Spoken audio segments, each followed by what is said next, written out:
दूसरी बात जो सबसे ज्यादा है, अभी आप देख रहे हो कि आंदोलन का इस पे इफेक्ट पड़ेगा क्या।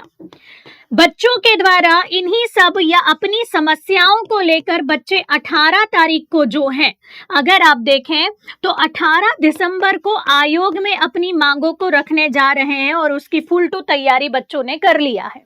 अब इन मांगों में बच्चों की एक मांग है कि हमारी जो पद है वो 700 से अधिक लाए।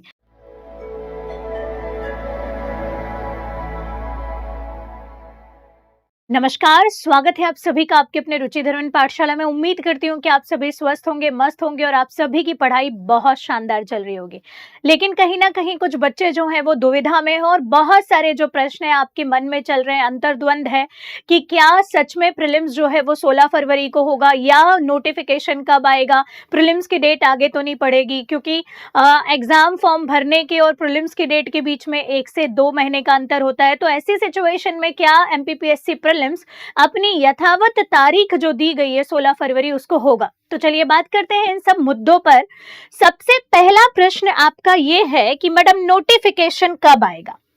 एक बात बताओ, पहले एमपीपीएससी की डेट नहीं आ रही थी तो आपके मन में प्रश्न ये था कि डेट कब आएगी, एग्जाम कब होगा। अब डेट दे दी उसने कब की, 16 फरवरी की। ध्यान दीजिएगा, ये एमपीपीएससी में मुझे ऐसा लग रहा है कि पहली बार ही हो रहा होगा जब एमपीपीएससी पिछले इतने सालों में एग्जाम की डेट पहले दे दे, है ना। तो सबसे पहले अगर मैं बात करूं तो 2 बार एमपीपीएससी यहाँ पर प्रारंभिक परीक्षा को लेकर थिरकत कर चुका है।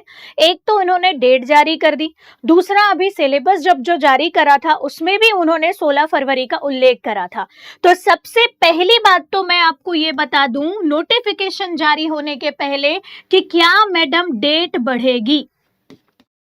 आप कोचिंग संस्थानों में सुन रहे होगे, हर साल की तरह आपको मन में ये लग रहा होगा कि नोटिफिकेशन आने के बाद में जब आपका फॉर्म भरना स्टार्ट होता है उसके बाद में 2 महीने का गैप रहता है फॉर्म भरने के बीच में और एग्जाम होने के बीच में मिनिमम, है ना। याद रखिएगा, इस बार एमपीपीएससी ने यदि आपको डेट पहले दी है तो मुझे ये लग रहा है कि एमपीपीएससी इस डेट पर अपना एग्जाम करवा लेगी। उसको ज्यादा टाइम नहीं लगेगा यहाँ पर फॉर्म भराने में, 1 महीने के अंदर में आपका फॉर्म हो जाएगा। और ऐसा ना हो अब आप पूछ रहे हैं मैडम नोटिफिकेशन कब आएगा, तो पता चला आप ये वीडियो देख रहे हो और आपके सामने नोटिफिकेशन आ जाए एमपीपीएससी का। एमपीपीएससी का नोटिफिकेशन कभी भी आ सकता है, ये याद रखिएगा, किसी भी दिन संभावना हो सकती है इसके आने की, है ना। अब कितनी पोस्ट के साथ आएगा, प्रश्न ये भी उठ रहा है। तो देखिएगा, सूत्रों से अगर आप देखें तो हर कोई बोल रहा है कि 500 प्लस जो है पोस्ट आएंगी, है ना। 500 से अधिक जो है वो पोस्ट आने की संभावना है, लेकिन क्या वास्तव में आएंगी। देखिए, जरूरी भी नहीं है कि 500 पोस्ट आ जाए, है ना। आयोग ने बोला जरूर था पद बहुत सारे खाली हैं, लोगों के प्रमोशन हो गए हैं, कई लोगों की कोविड में जो मृत्यु हुई थी, प्रमोशन हुआ था, इन सब के पद भी खाली होकर अभी यहाँ पर रखे हुए हैं और उनकी भर्ती नहीं की गई है। तो ऐसी सिचुएशन में 500 से अधिक पद तो आना चाहिए, लेकिन आयोग के पास में खाली पदों का अभी कोई भी चिट्ठा नहीं पहुंचा है। खुद आप देखिएगा, रिपोर्टर्स ने जो पूछा है उसमें बताया इन्होंने। तो ऑन एन एवरेज अभी भी आप ये मान के चलिए आना तो चाहिए, लेकिन 300 से 400 पदों के बीच में ही, ऐसा ना हो कि आपकी जो वैकेंसी है वो सीमित हो जाए। मैडम डरा रही हो क्या बैठे बैठे? नहीं बेटा, डरा नहीं रही हो। हमारे साथ में पता है यही दिक्कत है। अब डेट आ गई तो हम ये वेट कर रहे हैं कि डेट बढ़ेगी तो नहीं, ये तो नहीं होगा, और उस चक्कर में हम अपनी पढ़ाई का आधे से ज्यादा जो टाइम है वो गवा देते हैं, है ना। आपके सामने एकमात्र टारगेट रखिए आप 16 फरवरी और ये मान के चलिए कि वो डेट नहीं बढ़ेगी। भले ही बढ़ जाए, आप रिवीजन कर लीजिएगा, लेकिन अभी अपना एक फिक्स टारगेट रखिए कि 16 फरवरी ही आपका एग्जाम है। दूसरा आपका प्रश्न है कि मैडम 500 से अधिक पोस्ट, तो याद रखिएगा 500 से अधिक पोस्ट आ जाए तो आपकी बल्ले बल्ले।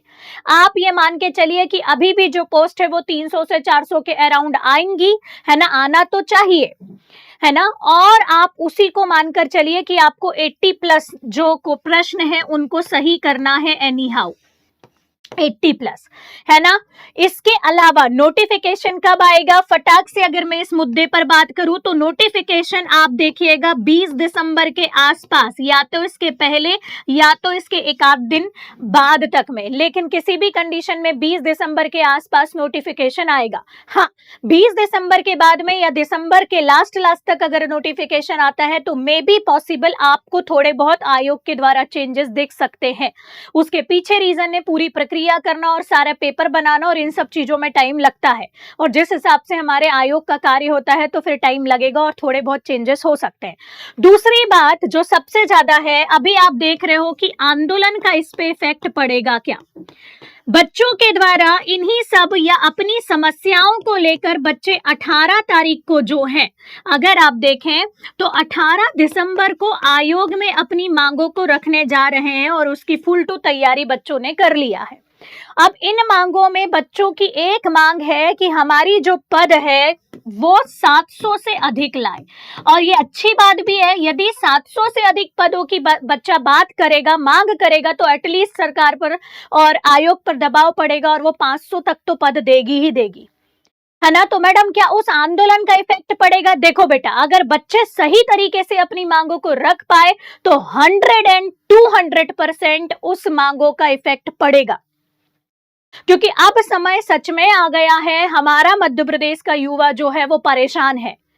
नोटिफिकेशन नहीं आ रहा है, भर्ती नहीं हो रही है, जो भर्ती हो रही है उसके भी कुछ अते पते नहीं, फिर कोर्ट केस हो जाता है, कोर्ट केस के बाद में अगर आप देखो तो हमारी प्रक्रिया कहीं अटक जाती है, कभी हम आरक्षण के मुद्दे से बाहर नहीं निकल पा रहे हैं। 87/13/2019 वाले बच्चे अभी तक लटके हैं, 25 आने वाला है, 24 निकल गया। तो ऐसी सिचुएशन में हम क्या करें? कुछ भी नहीं है आपके हाथ में, है क्या सही में? हाँ, आप मांग रख रहे हो, अच्छी बात है। और मैं अगर आप मुझसे पूछेंगे कि मैम क्या इसका समर्थन करना चाहिए, हाँ, ये बच्चों का, जो बच्चे यहाँ पर तैयारी कर रहे हैं अपनी मांगों को रखने की, वो उनका अकेले का यहाँ पर बोलना चाहिए, आंदोलन नहीं है। हमें सक्रिय रूप से इसमें सरकार के समक्ष शांतिपूर्ण तरीके से और आयोग के समक्ष शांतिपूर्ण तरीके से अपनी मांगों को रखना होगा, और वो कुछ भी गलत नहीं है, क्योंकि हाथ पे हाथ धरे बैठे रहोगे तो अभी तक जो होते आया है वही होते आएगा, क्योंकि आप अभी तक करते भी वही आ रहे हो। यदि आप परिवर्तन चाहते हैं तो अपनी मांगों को रख सकते हैं। क्या इसका इफेक्ट पड़ेगा? हाँ, इसका इफेक्ट पड़ेगा, है ना। अगर आप देखें, अगर इफेक्ट नहीं पड़ता तो पीएससी खुद पूछती है, पीएससी का प्रश्न आया हुआ है, निम्नलिखित में से कौन सा ऐसा दल है जो दबाव समूह का कार्य करता है ना। हल्का सा दबाव आना भी जरूरी है यहाँ पर, अदरवाइज हम यहाँ पर हाथ पे हाथ धरे बैठे रह जाएंगे और हमारे हाथ से बेटा नौकरियां चले जाएंगी, ओवर एज हो जाओगे। तो ऐसी सिचुएशन में मैम क्या करें? तो मैं आपको क्विकली बता दूं, कोई डेट नहीं बढ़ेगी, 16 फरवरी को टारगेट रखिए और उसी के अकॉर्डिंगली एग्जाम की तैयारी करिए।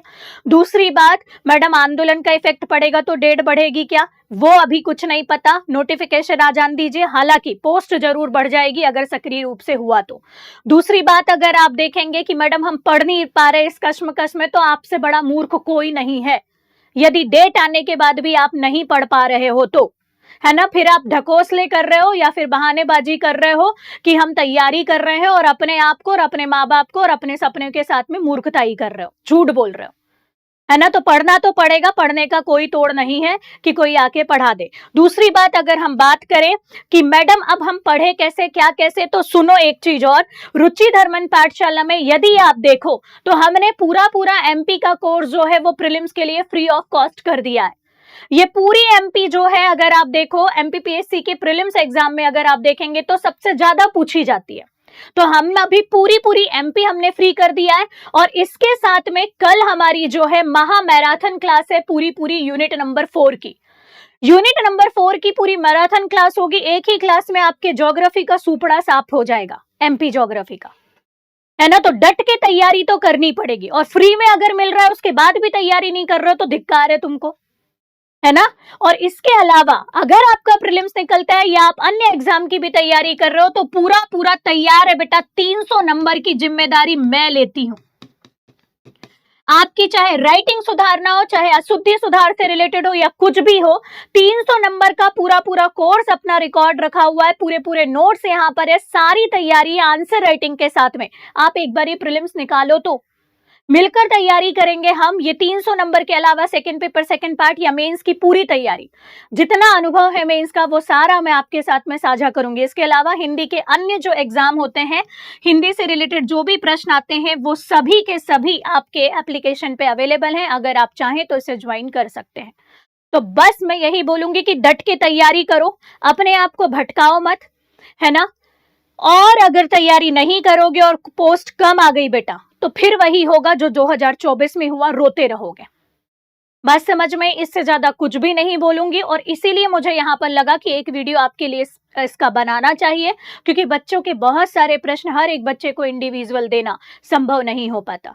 बस यही बोलूंगी, लगातार तैयारी करते रहो। बाकी और कोई सहायता की जरूरत लगती है, किसी प्रकार की कोई हेल्प है या कोई डाउट है, तो बकायदा आप रुचिधर्मन पाठशाला पे कमेंट करके कमेंट बॉक्स में पूछ सकते हैं। बहुत बहुत धन्यवाद। All the best.